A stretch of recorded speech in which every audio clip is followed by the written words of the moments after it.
नमस्कार दोस्तों, कैसे हैं आप सब। आप सभी के लिए यूपीपीएससी के द्वारा आरओ एआरओ का एग्जाम कराया जा रहा है। आप सभी को जैसा कि पता है, इसके लिए सबसे अच्छा बुक माना जाता है घटना चक्र की। दोस्तों, यह घटना चक्र हर एग्जाम के लिए इंपॉर्टेंट है। पीसीएस, यूपीपीसीएस, किसी भी state PCS, UPSC, RO ARO, हर एग्जाम के लिए। तो दोस्तों, हमारा एक छोटा सा कोशिश है कि आरओ एआरओ एग्जाम के लिए आप सभी के लिए घटना चक्र का इंपॉर्टेंट से इंपॉर्टेंट क्वेश्चन लाया जाए। तो दोस्तों, इसी सिलसिले में ये छोटा सा सीरीज आप सभी के लिए। दोस्तों, इस वीडियो को जरूर अपने दोस्तों के साथ शेयर करना और खुद भी इसका लाभ उठाना। जय हिंद। स्वागत है आप सभी का नालंदा यूनिवर्स 77 पर। कैसे हैं आप सब। आज बात होने जा रहा है इंडियन पॉलिटी, भारतीय संविधान, भारतीय राज्य व्यवस्था के बारे में। और दोस्तों, यह लास्ट वीडियो है इंडियन पॉलिटी का। इसको लेकर तकरीबन 18 वीडियो अपलोड कर दिए जाएंगे। फिलहाल अपलोड हो चुके हैं, ये लास्ट वीडियो अपलोड करना है आज। और हिस्ट्री का तकरीबन 41 से 42 वीडियो अपलोड हो चुके हैं। और आज से शाम से ज्योग्राफी भूगोल का वीडियो स्टार्ट हो जाएगा, यानी कि वो भी 4 से 5 दिनों के अंदर सारा भूगोल का वीडियो खत्म हो जाएगा अपलोड करके। और कोशिश ये रहेगा कि दिसंबर तक पूरा हर सब्जेक्ट का, उससे पहले ही सारे सब्जेक्ट का एमसीक्यू आप सभी के लिए आ जाए। तो चलिए शुरू करते हैं आज का वीडियो। पहला सवाल है कि भारत की संसद द्वारा आपदा प्रबंधन अधिनियम पारित हुआ, कब पारित हुआ। तो इसका अगर उत्तर की बात करें दोस्तों, तो सही उत्तर होगा ऑप्शन नंबर बी, यानी 2005 में। ठीक है, आपदा प्रबंधन एक्ट यानी कि डिजास्टर मैनेजमेंट एक्ट को 2005 में भारत सरकार द्वारा देश के प्राकृतिक या मानव जनित आपदाओं के कुशल प्रबंधन और इससे जुड़े अन्य मामलों के लिए अधिनियमित किया गया था। ठीक है, आगे बात करेंगे अगले सवाल पर। यहाँ पर पूछा जा रहा है कि जिप्टू आचार संहिता संबंधित है। तो अगर पूछा जाए कि जिप्टू आचार संहिता किससे संबंधित, तो सही उत्तर होगा बी, यानी समुद्री डकैतों के विरुद्ध अंतर्राष्ट्रीय समूह से संबंधित है। तो आप लोग जानकारी आपको होनी चाहिए कि जिप्टू आचार संहिता समुद्री डकैतों के विरुद्ध अंतर्राष्ट्रीय समूह से संबंधित है। और यह आचार संहिता पश्चिमी हिंद महासागर, जल सागर तथा अदन की खाड़ी में जहाज़ों की समुद्री डकैती से सुरक्षा हेतु 29 जनवरी 2009 को इस क्षेत्र के तटवर्ती देशों द्वारा अपनाई गई थी। इसमें वर्तमान में अगर देखा जाए तो इस वक्त तकरीबन 20 देश से ज़्यादा इसमें लगभग शामिल हैं फिलहाल। तो आपको मोटे तौर पे ये मालूम होना चाहिए कि जिप्टू आचार संहिता किससे संबंधित है, बस। और ज़्यादा आपको जानने की ज़रूरत नहीं है। ठीक है, और बाद में भारत भी 2020 में इसमें शामिल हो गया था। लेकिन ये वीडियो जब आप भी देखेंगे तो उस तुरंत जाके गूगल कर लेना कि भारत इस वक्त शामिल है कि नहीं। क्योंकि यार देखो, ये वीडियो मैं जब बना रहा हूँ ना, तो इस वक्त शामिल है, लेकिन कभी भी आप देखेंगे 1, 2, 3 महीने बाद, या 3 महीने बाद, क्या कल परसों 1 महीने बाद देखेंगे, एग्जाम होने से कुछ दिन पहले, तो जो कुछ चीज़ें जो करंट की होती हैं उसको तुरंत 1 मिनट नहीं लगेगा, तुरंत गूगल पे जाके तुरंत चेक कर लिया करो कि इस वक्त क्या कंडीशन है। जैसे मैं अपने पिछले कई वीडियो में बता चुका हूं कि देखो, अनुच्छेद की जब बात आए कि हमारे संविधान कितने अनुच्छेद है, तो मैं जो पढ़ा रहा हूं, फिर कोई भी आप यूट्यूब पे पढ़ें किसी से भी, तो उसके बातों पे तो उस वक्त आपने पढ़ा वो सही है, लेकिन तुरंत देख लिया करो। क्योंकि क्या है, संविधान के अनुच्छेद से कुछ भी संशोधन के तहत बढ़ सकता है, घट सकता है। तो आपको एक एक ऐसा तैयारी करने वाला जो स्टूडेंट होता है, वो इन सब चीज़ों से तुरंत मतलब अपडेटेड रहता है। तो आपको तुरंत देखना है कि इसमें क्या है। ठीक है, बस। आगे बढ़ते हैं अगले सवाल पर। निम्नलिखित में से किसे द्वितीय पीढ़ी का मानव अधिकार समझा जाता है। इसका उत्तर थोड़ा सा कह सकते हो कि थोड़ा सा प्रॉब्लम है उत्तर में। अब क्या प्रॉब्लम है, अभी हम बात करने वाले हैं। देखो, बात यह है ना कि संयुक्त राष्ट्र संघ की मानवाधिकार की सार्वभौम घोषणा जो है दोस्तों, 1948 के अनुच्छेद 1 से 21 तक के उल्लेखित अधिकारों को प्रथम पीढ़ी के मानवाधिकार समझा जाता है, जबकि अनुच्छेद 22 से 27 तक उल्लेखित अधिकारों को द्वितीय पीढ़ी के मानवाधिकार माना जाता है। ठीक है, लेकिन इसमें अगर आप लोग देख रहे होंगे तो ऑप्शन नंबर ए, जिसमें लिखा है काम का अधिकार, ये आता है अनुच्छेद 23 में। और एक अनुच्छेद है, मतलब एक पॉइंट है, इसमें आप देख रहे होंगे बी, जिसमें लिखा है शिक्षा का अधिकार। दोस्तों, ये आता है अनुच्छेद 26 में। ठीक है, अब इसमें 2 ऑप्शन तो सही हो नहीं सकते कि पहला भी सही हो जाए और दूसरा भी सही हो जाए। तो देखो, ठीक है, अब ध्यान सुनना। अब ये दोनों है, ये दोनों ए और बी जो मैंने बताया अनुच्छेद 23 और 26 में जो आता है, ये दोनों द्वितीय पीढ़ी के मानवाधिकार है। ठीक है, तो ये दोनों है। तो यहां पर ऑप्शन उत्तर सिर्फ एक ही देना था, तो एक संभव हो नहीं पाएगा, संभव तो दोनों है भाई।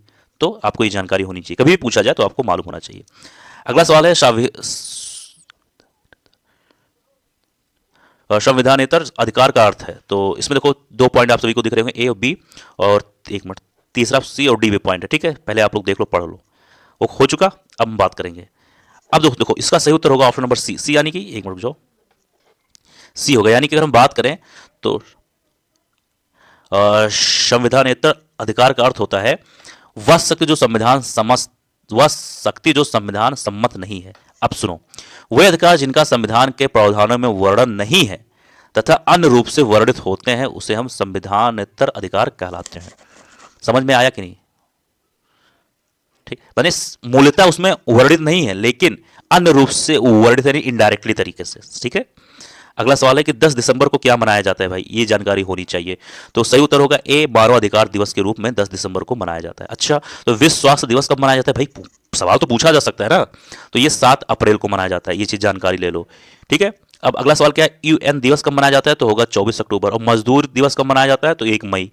ये सब सवाल भी कभी पूछा जा सकता है, तो जानकारी होनी चाहिए।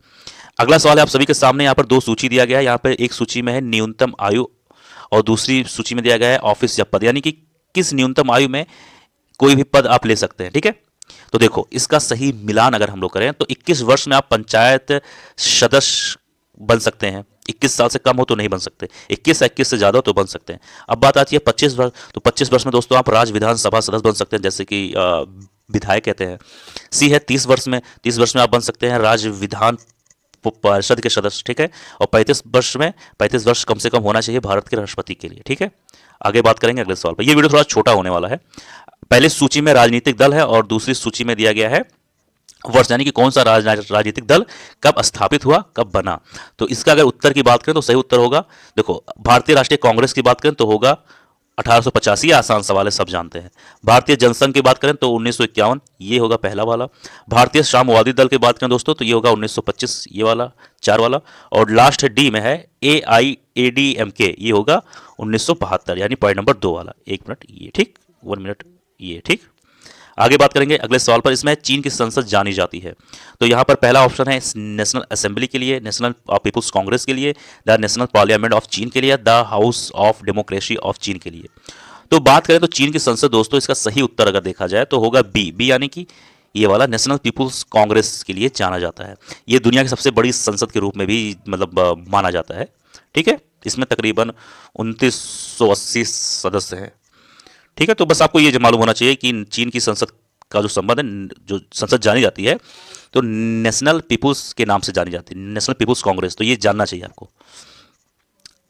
अगला सवाल है कि बहुजन हिताय बहुजन सुखाय आदर्श है, तो इसका सही उत्तर होगा ऑप्शन नंबर ए, यानी कि ये वाला होगा ऑप्शन नंबर ए, यानी ऑल इंडिया रेडियो का बहुजन हिताय बहुजन सुखाय का एक कह सकते हो कि ये वाक्य जो है दोस्तों ये ऑल इंडिया रेडियो का है। ठीक है, अगला सवाल है, अगला कह सकते हो या इस वीडियो का अंतिम भी कह सकते हो, भारत सरकार के protection of plant varieties and farmers right अधिनियम निम्नलिखित में से किस वर्ष में पारित किया। सही उत्तर होगा ऑप्शन नंबर ए, यानी 2001 में। ठीक है, भारत सरकार ने protection of plant varieties and farmers right अधिनियम 2001 में पारित किया। या पौधों की किस्म, कृषकों एवं पौधों के संवर्धन में सम्मिलित लोगों की अधिकारों के संरक्षण के लिए प्रभावी प्रणाली स्थापित करने और कृषि क्षेत्र में नवीन तकनीकों को प्रोत्साहित करने हेतु लाया गया था।